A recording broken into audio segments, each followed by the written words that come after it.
മാന്യ സദസ്സിന് നമസ്കാരം. ഇന്ന് ജനുവരി 26. ഭാരതം അതിൻ്റെ 75ാമത് റിപ്പബ്ലിക് ദിനം ആഘോഷിക്കുകയാണ്. 1947 ഓഗസ്റ്റ് 15-ന് ഇന്ത്യക്ക് സ്വാതന്ത്ര്യം ലഭിച്ചെങ്കിലും ഇന്ത്യൻ ഭരണഘടന നിലവിൽ വന്നത് 1950 ജനുവരി 26-നാണ്. ഈ ദിനമാണ് നാം റിപ്പബ്ലിക് ദിനമായി ആചരിക്കുന്നത്. രാഷ്ട്രത്തലവനെ ജനാധിപത്യ രീതിയിൽ ജനങ്ങൾ തിരഞ്ഞെടുക്കുന്ന രീതി പിന്തുടരുന്ന രാജ്യമാണ് ഇന്ത്യ. ഈ രീതി നിലനിൽക്കുന്ന രാജ്യങ്ങളെയാണ് നാം റിപ്പബ്ലിക് രാഷ്ട്രങ്ങൾ എന്ന് വിളിക്കുന്നത്. ഒരു രാജ്യത്തിൻ്റെ നിയമങ്ങളും ലക്ഷ്യങ്ങളുമെല്ലാം ആ രാജ്യത്തിൻ്റെ ഭരണഘടനയിൽ രേഖപ്പെടുത്തിയിട്ടുണ്ട്.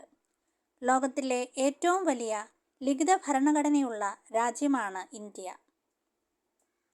ഇന്ത്യ ഒരു പരമാധികാര, സോഷ്യലിസ്റ്റ്, മതേതരത്വ, ജനാധിപത്യ റിപ്പബ്ലിക് ആകുന്നുവെന്ന് ഇന്ത്യൻ ഭരണഘടനയുടെ ആമുഖത്തിൽ വ്യക്തമാക്കിയിട്ടുണ്ട്.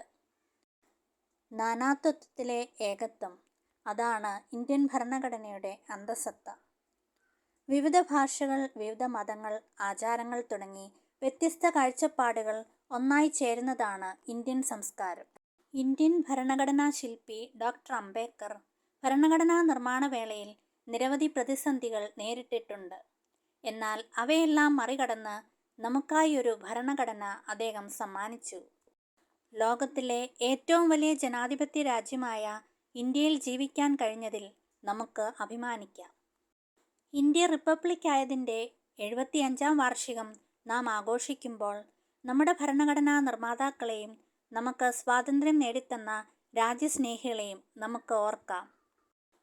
ഒരു പൗരൻ എന്ന നിലയിൽ ഇന്ത്യൻ ഭരണഘടനയെ ആദരിച്ചും കടമകൾ പാലിച്ചും ഇന്ത്യ എന്ന നമ്മുടെ മാതൃരാജ്യത്തെ നമുക്ക് ഉന്നതിയിലേക്ക് നയിക്കാം.